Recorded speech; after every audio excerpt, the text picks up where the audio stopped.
He listened, but refused to change. Is Zhang Linghe defying criticism or quietly rewriting the rules of C-drama stardom? A general mocked as too pretty to fight, and an actor accused of contradicting his own past, yet somehow, he refuses to bend.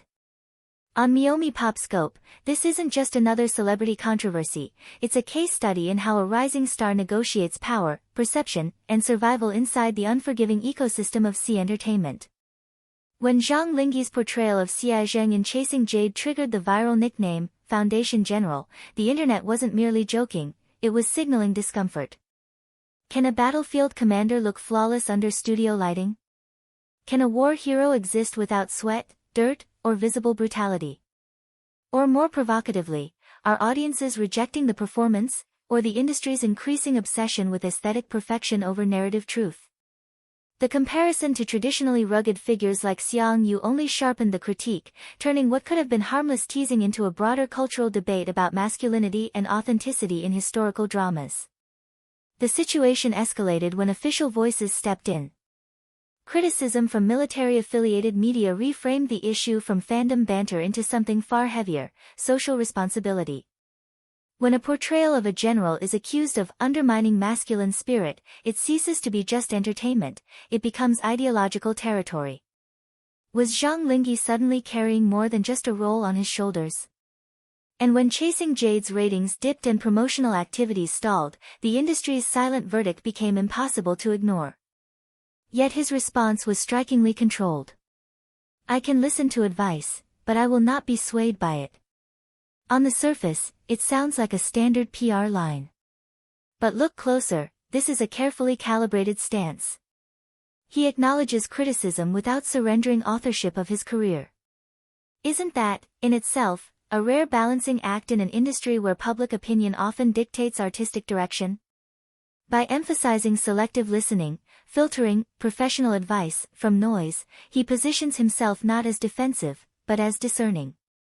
The subtext is clear, not all voices deserve influence. But then comes the irony that fuels the controversy further. Old writings from his student days resurfaced, where he criticized emotionless handsome actors and questioned rewards disconnected from effort. Now cast as the very image he once critiqued, is this hypocrisy, or evolution? Can an actor outgrow his own ideals, or does the industry inevitably reshape everyone who enters it?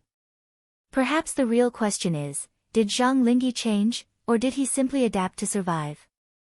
Adding another layer, his offhand remark on a variety show, interpreted as culturally insensitive, revealed how fragile global perception can be. Even with a swift apology, the backlash lingered. In today's transnational fan economy, can any celebrity afford to treat humor casually? Or has every word become a calculated risk? Interestingly, his actions behind the scenes tell a different story from the pretty general narrative.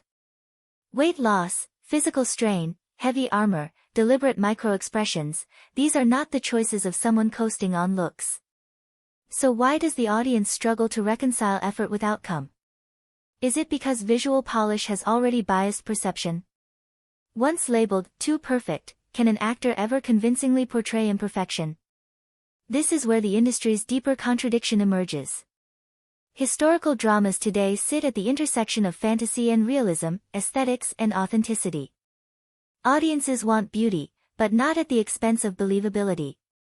They want emotional depth, but packaged in visually appealing forms. So when does enhancement become distortion? And more importantly, who decides that boundary, the creators, the critics, or the viewers? Zhang Linghe's trajectory suggests he's acutely aware of these tensions. By stepping into roles with less reliance on makeup and committing to physical transformation in upcoming projects, he appears to be subtly recalibrating his image. Not through loud declarations, but through incremental shifts. Is this damage control, or a long-term strategy to escape typecasting? And in an industry obsessed with labels, handsome, academic, idol, can he truly redefine himself, or will those tags follow him indefinitely? Ultimately, this controversy isn't just about one actor. It's about a system grappling with its own identity. How much realism is too much? How much beauty is too artificial? And can an actor ever fully satisfy both sides of that equation? If Zhang Linghe's stance is any indication, the answer may not lie in choosing one side, but in refusing to be controlled by either. Subscribe to Meomi PopScope if you want more than surface-level drama. This is where CBiz is decoded, contradictions are exposed, and every headline hides a deeper story waiting to be uncovered.